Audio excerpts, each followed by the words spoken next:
नमस्कार।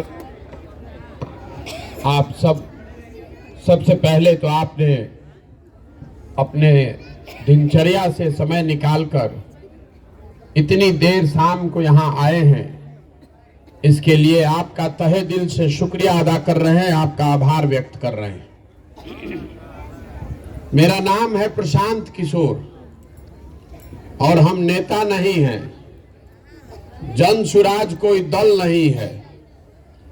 आपसे हम वोट मांगने नहीं आए। हम बिहार के एक साधारण परिवार के लड़के हैं।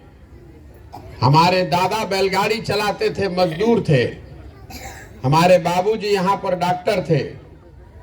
यही सरकारी स्कूल से पढ़कर हम निकले हैं। माता पिता का आशीर्वाद है, ऊपर वाले की कृपा है, जीवन में कुछ हासिल किया है। लेकिन अब तय किए हैं, 10 बरस काम करने के बाद ये तय किया कि अब अगर भगवान ने मुझे कुछ शक्ति बुद्धि दी है तो जिस मिट्टी में जन्मे, जिस बिहार में हमारा जन्म हुआ, जहां हम लोग पले बढ़े, यहां और यहां लोगों की जिंदगी, उसको सुधारने के लिए कोई प्रयास करे। इसीलिए जीवन का सब कुछ छोड़ के ये पदयात्रा शुरू की है। पैदल क्यों चल रहे हैं? ये संकल्प लिया है कि पूरे बिहार में गांव, शहर, कस्बा, देहात, हर जगह पैदल चल के जाएंगे। हम पैदल क्यों चल रहे हैं? हमारे पैदल चलने से आपका कोई फायदा नहीं है। हमारे पैदल चलने से आपकी गरीबी दूर नहीं होगी। हमारे पैदल चलने से आपकी बेरोजगारी नहीं खत्म होगी, आपके बच्चों को पढ़ाई की सुविधा नहीं मिलेगी। हमारे पैदल चलने से आपका नाली गली नहीं बनेगा, आपको अनाज नहीं मिलेगा, आपका पेंशन नहीं मिलेगा। तो हम पैदल क्यों चल रहे हैं? पैदल इसलिए चल रहे हैं कि जिस राज्य, जिस समाज के लोगों की जिंदगी को सुधारना चाहते हैं, कम से कम एक बार जाकर अपनी आंख से देखें कि आप और आपके बच्चे किस दशा में जी रहे। हमने कहानियों में सुना है, पुराने जमाने में जो राजा होते थे वो रात में भेष बदलकर निकलते थे, ये जानने के लिए कि प्रजा को क्या तकलीफ है। लेकिन आज आप और हम जिसको वोट देकर राजा बना रहे हैं, रात का बात तो छोड़ दीजिए, वो दिन में भी आपका सूद लेने नहीं आ रहा है। अगर कोई गलती से आ भी गया, तो बड़े नेता का तो बात छोड़ दीजिए, छोटा नेता भी जो आता है तो इतना सिपाही लेकर घूमता है, इतना पुलिस लेकर घूमता है कि जनता से उसको भेंटे नहीं है। सबको जान का खतरा है, कहता है ऐसा। हम आज 200 दिन से पैदल चल रहे हैं। आप यहाँ रात के 10 बजे यहाँ आकर बैठे हैं। इतनी बड़ी व्यवस्था है, लेकिन इसमें एक भी सिपाही नहीं है। हमको तो 200 दिन में एक कुत्ता भी नहीं काट रहा है। गांव, शहर, हर जगह पैदल ही जा रहे हैं। गांव के जो जगह होते हैं वहीं पर रुकते हैं। हमको कहां कोई मार रहा है? कोई नहीं मार रहा है। नेता सिपाही लेकर ज्यादातर इसलिए चलते हैं कि कहीं आप उससे ये पूछ न दें कि भैया जो तुमने काम कहा था वो काम तुमने किया नहीं। तो ये दुर्दशा है हम लोगों की। लेकिन मैंने आपको कहा कि ये राजनीतिक दल नहीं है, ये वोट मांगने का अभियान नहीं है। इसलिए हम लोग किसी नेता के खिलाफ कुछ गाली गलौज नहीं करते। आप अपना ज्यादातर समय इसमें बिताते हैं कि किस नेता ने क्या खराब किया। अगर आपके समर्थन वाली सरकार है तो आपको लगता है कि आपकी सरकार ठीक काम कर रही है, विरोधी काम अच्छा नहीं कर रहा है। जो नेता आता है वो यही कहता है कि हम अच्छे हैं, हमने अच्छा काम किया है, हमारे विरोधी ने अच्छा काम नहीं किया, हमको वोट दीजिए, हम आपका काम कर देंगे। तो मैं बिल्कुल उलट बात कह रहा हूं। हम कह रहे हैं कि बिहार में जितने लोग नेता हैं, जिसको भी आपने वोट दिया, जिसकी सरकार बनाई, जिसने जो काम किया या करने का दावा कर रहा है, सबको सही मान लीजिए। ये बहस मत कीजिए कि उसने काम किया कि नहीं। सबके बात को सही मान लीजिए। ये मान लीजिए कि 40 वर्ष तक कांग्रेस ने बिहार में बहुत काम कर दिया। ये भी मान लीजिए कि लालू जी के 15 साल के राज में बिहार में सामाजिक तौर पर पिछड़े हुए लोगों को आवाज मिल गई, सामाजिक न्याय हो गया। ये मान लीजिए कि नीतीश जी और भाजपा के सरकार में सुशासन आ गया। लेकिन अगर सबके बात को सही मान भी लीजिएगा तो भी आज बिहार देश का सबसे गरीब, सबसे पिछड़ा, सबसे ज्यादा भूखमरी, अशिक्षा और बेरोजगारी वाला राज्य है। इससे तो कोई इनकार नहीं कर सकता।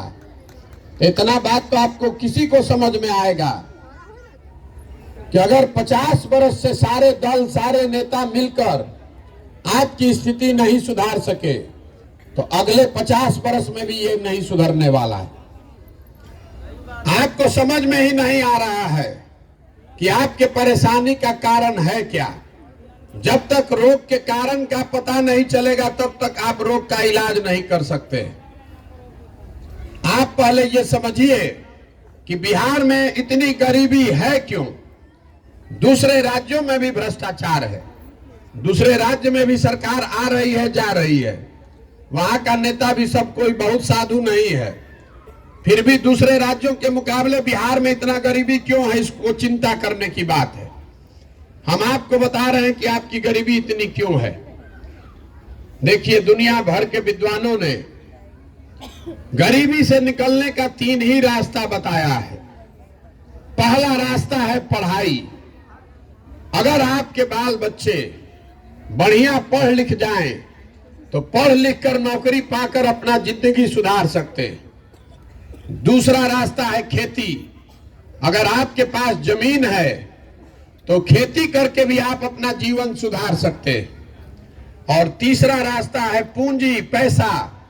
अगर पढ़ाई नहीं है, खेती नहीं है, आपके पास पैसा हो तो आप दुकानदारी, रोजी रोजगार, व्यापार करके अपना जिंदगी सुधार सकते हैं। बिहार को अगर आप ध्यान से देखिएगा तो आपको पता चलेगा कि यहां ज्यादातर लोगों के पास ये तीनों में एक भी चीज नहीं है। जितना यहां गरीब आदमी है उसके बच्चों के पढ़ने की सुविधा ही नहीं है। आपके बच्चों के पढ़ने की यहां कोई व्यवस्था नहीं है। आप में से कुछ लोग ऐसे हैं जिनके बच्चे प्राइवेट स्कूल में पढ़ रहे हैं, तो आपको लग रहा है कि हमको तो कोई दिक्कत नहीं है। तो आप भी ध्यान रखिए कि आपका बच्चा स्कूल तो प्राइवेट में जा सकता है लेकिन कॉलेज उसको सरकारी में ही जाना है। तो कॉलेज में भी यहाँ पढ़ाई नहीं हो रहा है, कॉलेज में भी खाली डिग्री बंट रहा है, स्कूल में खिचड़ी बंट रहा है और कॉलेज से डिग्री बंट रहा है, पढ़ाई दोनों में कहीं नहीं हो रहा है। तो जब आपका बच्चा पढ़ेगा ही नहीं तो मजदूर नहीं बनेगा तो डॉक्टर, इंजीनियर, कलेक्टर बनेगा। तो बिहार में ज्यादातर लोगों के बच्चों के पढ़ने की सुविधा ही नहीं है। तो दूसरा रास्ता मैंने आपको बताया, खेती। मान लीजिए पढ़ाई नहीं था तो खेती से ही कुछ जिंदगी सुधर जाती, वो क्यों नहीं हो रहा है। तो ये बात आप जानिए कि बिहार में जो 100 लोग रहते हैं, 100 में 60 आदमी के पास एक धूर जमीनें नहीं है। यहाँ 75 साल में भूमि सुधार को लेकर कोई प्रयास नहीं किया गया। नतीजा ये है कि 100 में 60 आदमी बिहार में ऐसा है जिसके पास एक धूर जमीन नहीं है।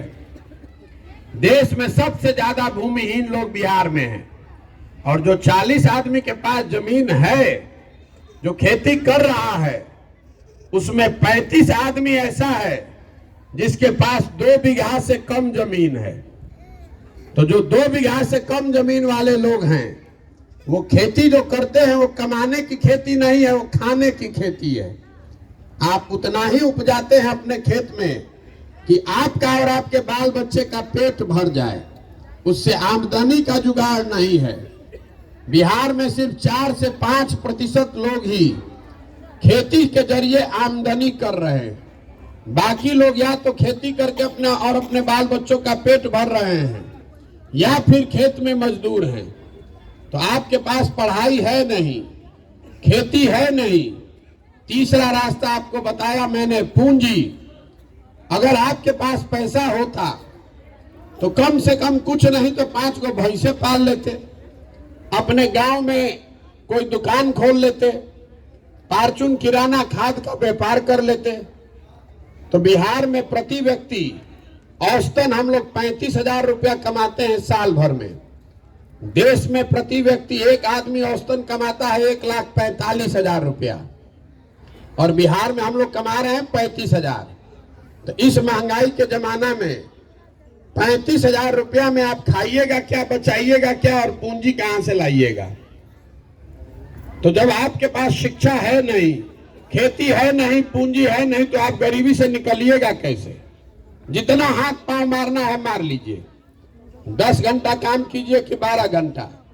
मोदी को वोट दीजिए कि प्रशांत किशोर को कि लालू नीतीश को, ये सुधरने वाला नहीं है, सुधर ही नहीं सकता है। जब तक यहाँ पर लोगों के बच्चों के पढ़ने की व्यवस्था नहीं बनाई जाएगी, जब तक लोगों को भूमि नहीं दिया जाएगा, खेती को कमाने वाला नहीं बनाया जाएगा, और जब तक घर घर लोगों को कर्जा पैसा देकर पूंजी नहीं उपलब्ध कराया जाएगा, तब तक बिहार से गरीबी दूर नहीं हो सकती है। तो इतना बात तो हम आपको बता दिए, आप ध्यान से सुने। अब आपको ये समझ में आएगा, आप पूछिएगा कि अगर प्रशांत किशोर आपको ये बात समझ में आ रही है तो इतने बड़े बड़े नेताओं को समझ में क्यों नहीं आ रही है? हम आपको बता रहे हैं कि उनको भी समझ में आ रहा है, तो ये हो क्यों नहीं रहा है? अभी आपको 2 मिनट में बताएंगे तो आपको पता चलेगा कि आपका दुर्दशा क्यों है। अभी आपसे एक सवाल पूछेंगे, सबको जवाब देना है। बिहार में और कुछ हो चाहे नहीं, इतना तो सब लोग मानेंगे कि सबके बच्चों के पढ़ने की व्यवस्था होनी चाहिए। होनी चाहिए कि नहीं होनी चाहिए? सबको जवाब देना है, हाथ उठाकर और मुंह से हाँ बोलिए जोर से, जिसको ना बोलना है ना बोलिए। फिर से हमको पूछने दीजिए, बिहार में और कुछ हो चाहे नहीं, सबके बच्चों के पढ़ने की व्यवस्था होनी चाहिए कि नहीं होनी चाहिए? अभी आपने सब ने कहा है कि होनी चाहिए। अभी 1 मिनट रुकिए, अभी पता चलता है कि आपकी दुर्दशा क्यों है।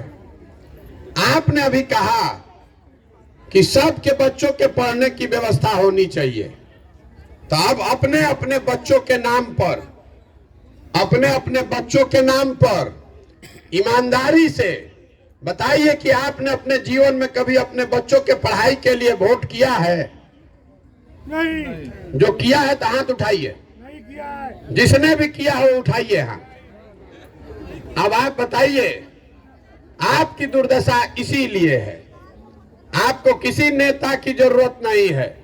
अभी आपने बताया यहाँ पर, आपको ये मालूम है कि अगर आपके बाल बच्चों के पढ़ने की व्यवस्था हो जाए तो आपका जीवन सुधर सकता है, लेकिन आप पढ़ाई के लिए वोट नहीं देते, तो जो ताला खोलना है उसका चाबी लगाइएगा नहीं, तो ताला खुलेगा कैसे?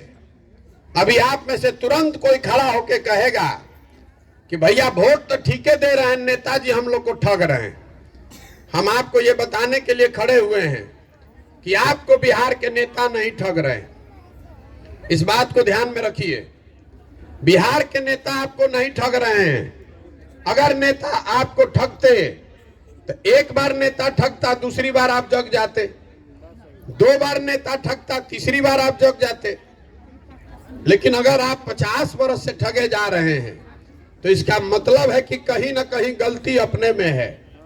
मैं अभी आपको समझाता हूं, जिस चीज पर हम लोग बिहार में वोट दे रहे हैं वो थोड़ा कम या ज्यादा हम लोग को मिल रहा है।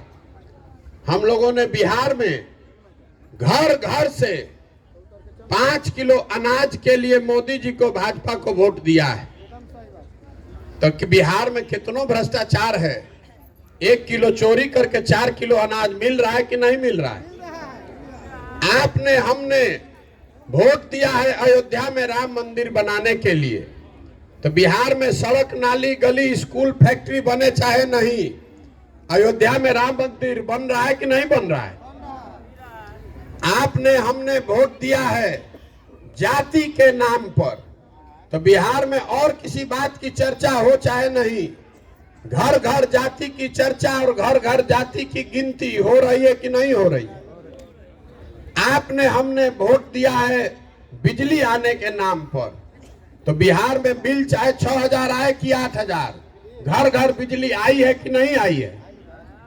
आपने हमने वोट दिया है मोदी जी का चेहरा देख के, मोदी जी का 56 इंच का सीना देख के। तो सुबह शाम टीवी पर मोदी जी का फूला हुआ सीना और चमकता हुआ चेहरा देखने को मिल रहा है कि नहीं मिल रहा है? आपने हमने वोट दिया है गुजरात में विकास का कहानी सुन के। तो गुजरात में फैक्ट्री चल रही है, गुजरात में विकास हो रहा है, और आपके बच्चे जाकर गुजरात में मजदूरी कर रहे हैं कि नहीं कर रहे हैं? तो किस बात पर आपने वोट दिया है जो आपको नहीं मिल रहा है? हमको बता दीजिए। जब आपने अपने बच्चों के पढ़ाई के लिए, रोजगार के लिए वोटे नहीं दिया है तो आपको मिलेगा कैसे? यही बताने के लिए पैदल चल रहे हैं, यही समझाना चाहते हैं कि अगर आप अपने और अपने बच्चों की चिंता नहीं कीजिएगा तो इस धरती पर कोई आदमी, कोई नेता, कोई दल, कोई विचारधारा आपके बच्चों की चिंता नहीं करेगा। क्यों करेगा भाई? जब आपको अपने बच्चों की चिंता ही नहीं है तो नेता आपके बच्चों की चिंता क्यों करेगा? हम पैदल चल रहे हैं, 150 लड़का आगे दौड़ता है, तो ज्यादातर बच्चों के शरीर पर शुद्ध कपड़ा नहीं है। आपके छोटे छोटे बच्चों के पैर में हवाई चप्पल नहीं है। आपका बच्चा स्कूल जाता है तो पिलुआ वाला खिचड़ी खाकर घरे आ रहा है। आपका बच्चा पढ़ लिख कर घर में बेरोजगार है, चाहे गुजरात तमिलनाडु में जाकर मजदूरी कर रहा है, लेकिन आपको उसका चिंता नहीं है। आपको चिंता है राम मंदिर का, आपको चिंता है भारत पाकिस्तान पुलवामा का, आपको चिंता है जात का। तो ये सुधरेगा कैसे रे भाई? ये नहीं सुधर सकता है। हमको आप कह रहे हैं कि प्रशांत किशोर चले हैं, बहुत होशियार आदमी है, सुधार देंगे। हम आपको बता रहे हैं, जो आदमी आता है वो यही कहता है कि हमको वोट दीजिए, हम सुधार देंगे। मैं आपको कह रहा हूं कि एक प्रशांत किशोर को छोड़िए, अगर 10 प्रशांत किशोर आ जाए तब भी बिहार नहीं सुधर सकता है। जब तक आप नहीं सुधरिएगा, जब तक आप अपने बच्चों के लिए नहीं खड़ा होइएगा, तब तक कोई नहीं बिहार को सुधार सकता। लिख कर रखिए इस बात को। यही बताने के लिए चल रहे हैं। अपना जीवन का सब कुछ छोड़ के 200 दिन से जाड़ा, गर्मी, बरसात पैदल इसलिए चल रहे हैं कि जाकर गांव गांव आपको हाथ जोड़ रहे हैं। आपसे वोट नहीं मांग रहे हैं, आपसे चंदा नहीं मांग रहे हैं, आपको हाथ जोड़कर इतना ही कह रहे हैं कि भैया अपने लिए नहीं तो कम से कम अपने बच्चों के लिए जगिए, अपने वोट की कीमत को समझिए। आपके वोट का कीमत 5 किलो अनाज नहीं है, आपके वोट का कीमत जाति नहीं है, आपके वोट का कीमत राम मंदिर नहीं है, आपके वोट का कीमत नाली गली नहीं है, आपके वोट का कीमत है आपके बच्चों का भविष्य। अगर वोट नहीं ठीक दीजिएगा तो जीवन में लिख कर रखिए, जिस गरीबी बदहाली में आप और हम जी रहे हैं, इसी गरीबी बदहाली में आने वाले पीढ़ी और बच्चों की भी जिंदगी बीतेगी। कोई नहीं बिहार को सुधार पाएगा।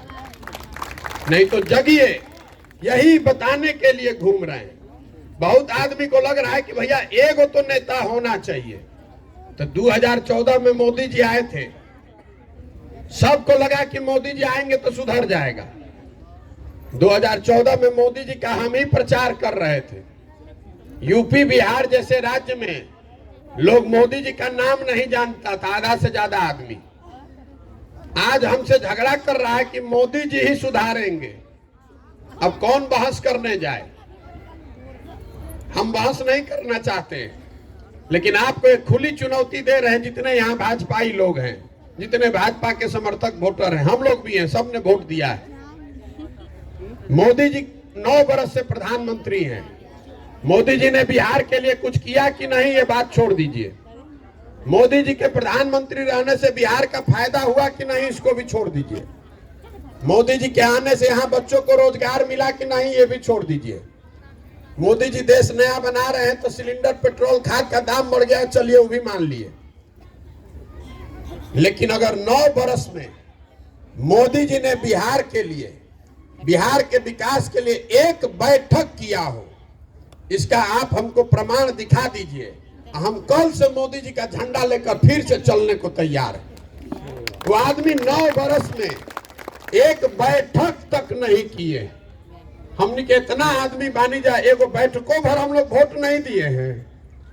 40 में 39 MP जिताकर आपने भेजा है। 26 MP का राज्य है गुजरात। गुजरात में फैक्ट्री लगेगा, गुजरात में बुलेट ट्रेन चलेगा, गुजरात में सी प्लेन चलेगा। अब बिहार का आदमी बैलगाड़ी पर चलेगा।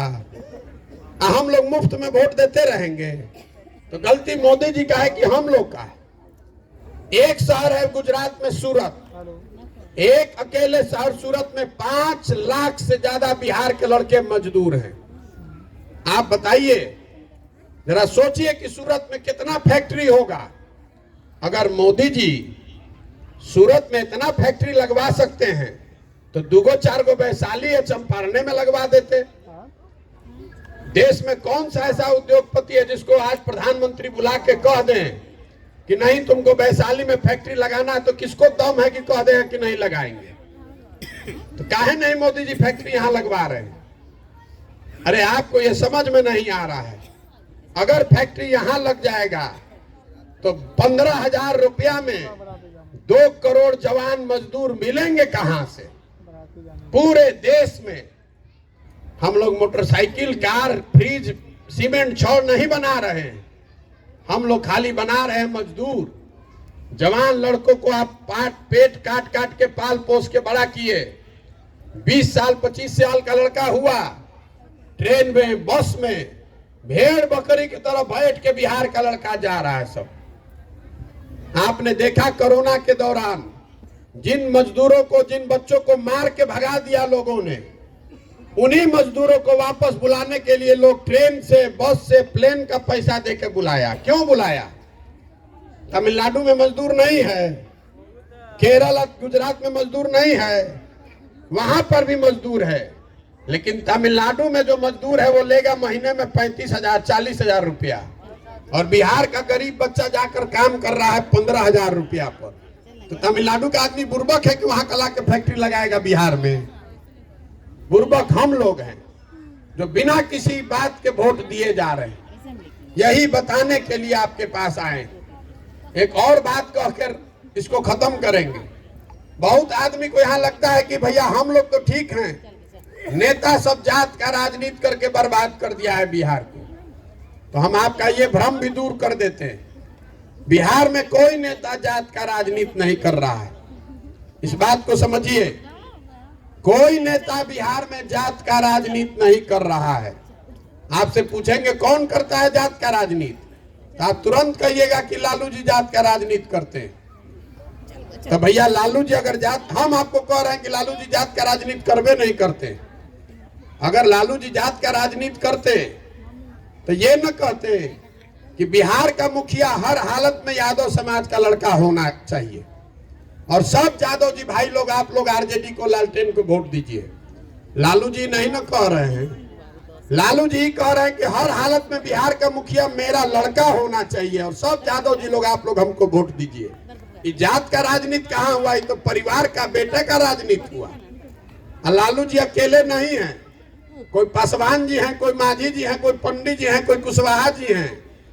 जो जिस जात का नेता है, नेता अपना और अपने बच्चे की चिंता कर रहा है। जात में आप और हम अजुराए हैं, नेता जात का चिंता नहीं कर रहा है।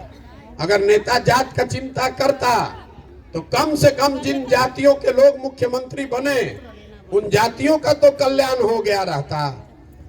मांझी जी मुख्यमंत्री बने तो उससे मुसहर समाज का कल्याण हो गया। सब यादव जी भाई लोग धनी हो गए, सारा मुसलमान धनी हो गया।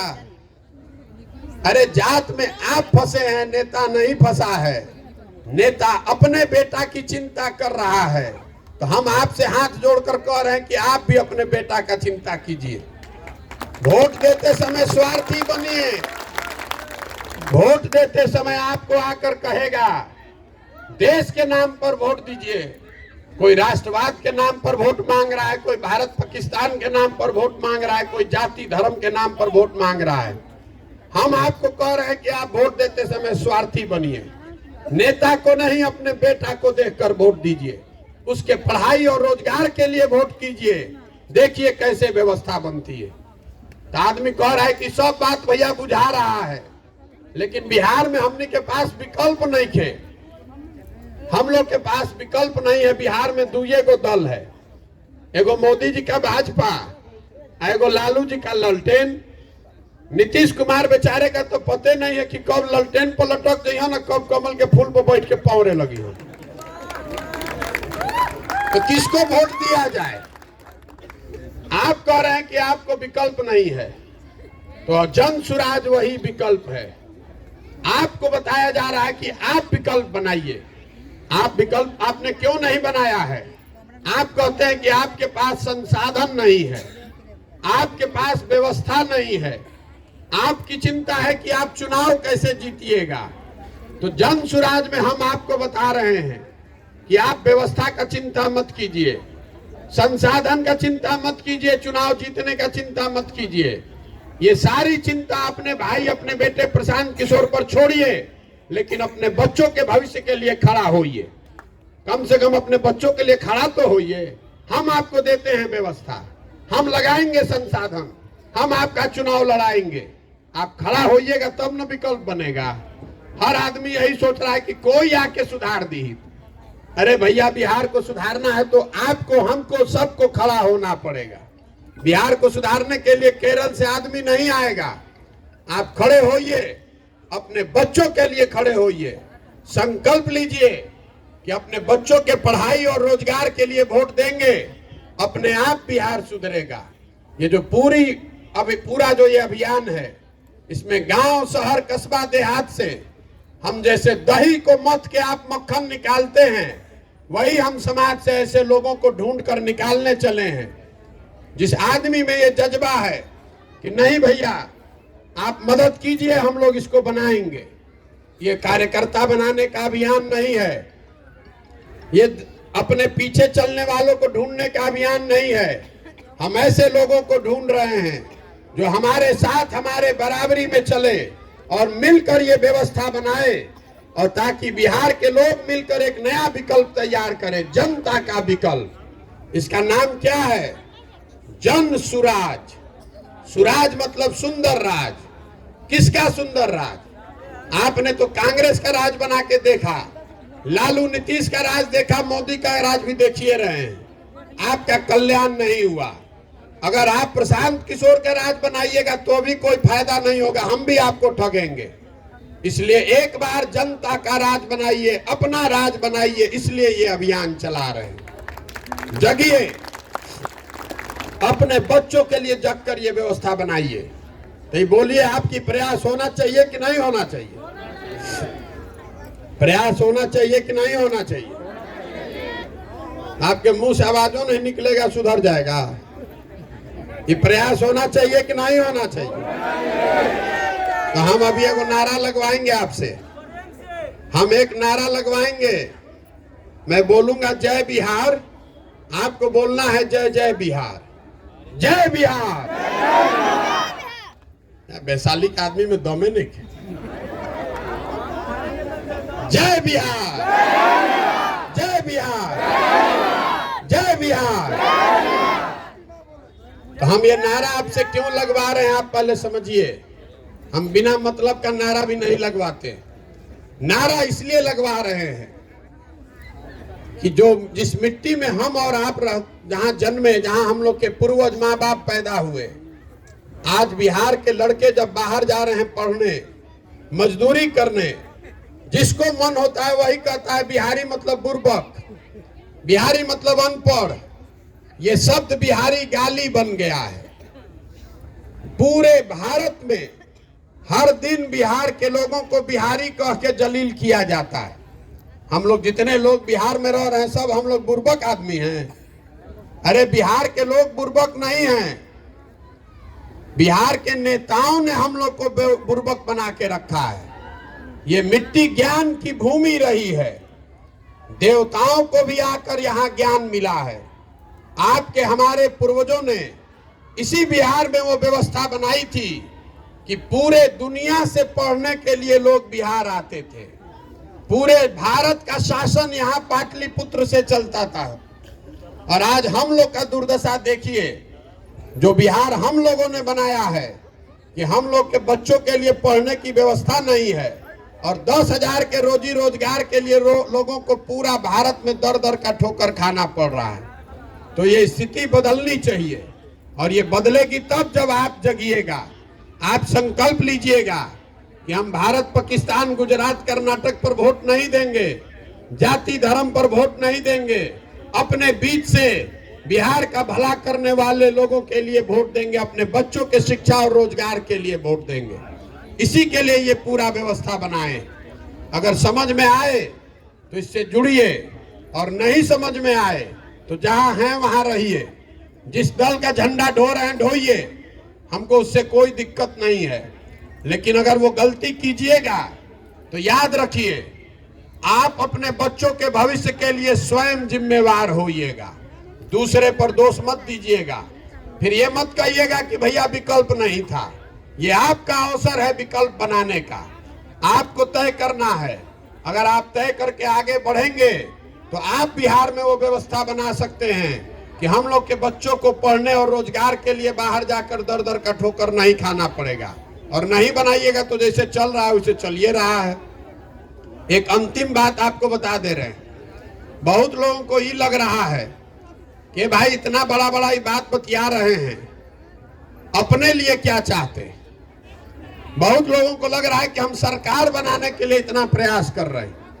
तो आप हमको नहीं जानते, हमारा सपना इतना छोटा नहीं है।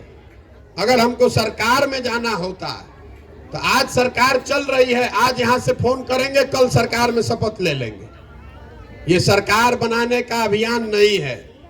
हम अपने जीवन का सब कुछ बिहार में सरकार बनाने के लिए नहीं दांव पर लगाए हैं। अपना जीवन का सब कुछ इसलिए दांव पर लगाए हैं कि अपना ये सपना लेकर आए हैं कि अपने जीवन काल में देश के सबसे गरीब और पिछड़े राज्य बिहार को एक दिन समृद्ध और अग्रणी राज्य के तौर पर देखना चाहते हैं। ये देखना चाहते हैं कि मेरे जीवन काल में एक दिन ऐसा आए जब गुजरात, पंजाब, महाराष्ट्र, तमिलनाडु से लड़के आकर बिहार में रोजी रोजगार करें, तब माना जाएगा कि बिहार में विकास हुआ। आप बताइए कि होना चाहिए कि नहीं होना चाहिए? होना चाहिए कि नहीं होना चाहिए? 26 MP का राज्य है गुजरात। गुजरात का आदमी बन गया है फैक्ट्री का मालिक। 40 MP का राज्य है बिहार। हम लोग का लड़का जाकर वहीं बन गया फैक्ट्री में मजदूर। हम लोग का आंखें नहीं खुल रहा है। तो ये बदलना चाहिए ना भाई। तो आपसे वोट हम मांगे नहीं, चंदा हम लेते नहीं है, अपना टेंट, तंबू, चाय, पानी, खर्चा सब लेके ही चल रहे हैं। आपसे मांगने आए हैं आपका आशीर्वाद। ये कठिन काम है। आप 5 दिन जाते हैं बाबा धाम तो आपका हाथ पांव फूल जाता है। हम 200 दिन से पैदल चल रहे हैं। अभी बिहार को पूरा घूमने में 1.5 बरस और लगेगा। ये कैसे हो रहा है? ये हो रहा है ऊपर वाले के कृपा से और आपके आशीर्वाद से। अगर आपको लगता है कि जो काम हम कर रहे हैं ये काम ठीक है, ये बिहार के और बिहार के बच्चों के भविष्य के लिए है, तो एक बार हाथ उठाकर आशीर्वाद दीजिए। आपका वोट नहीं चाहिए, आपका आशीर्वाद चाहिए। आपका आशीर्वाद है ना? प्रयास हो ना भाई, प्रयास होना चाहिए ना। बहुत बहुत धन्यवाद, आप आए। अब 10:30 बज गया है, अब जाइए अपने घर। आप भी आराम कीजिए। हम कल यहाँ 4 बजे शाम तक कल हैं। पूरे दिन हम लोगों से मिलेंगे। अभी भी जो लोग मिलना चाहेंगे तो हम यहाँ पर 2 घंटे तक और अभी मिल रहे हैं लोगों से। बहुत बहुत धन्यवाद।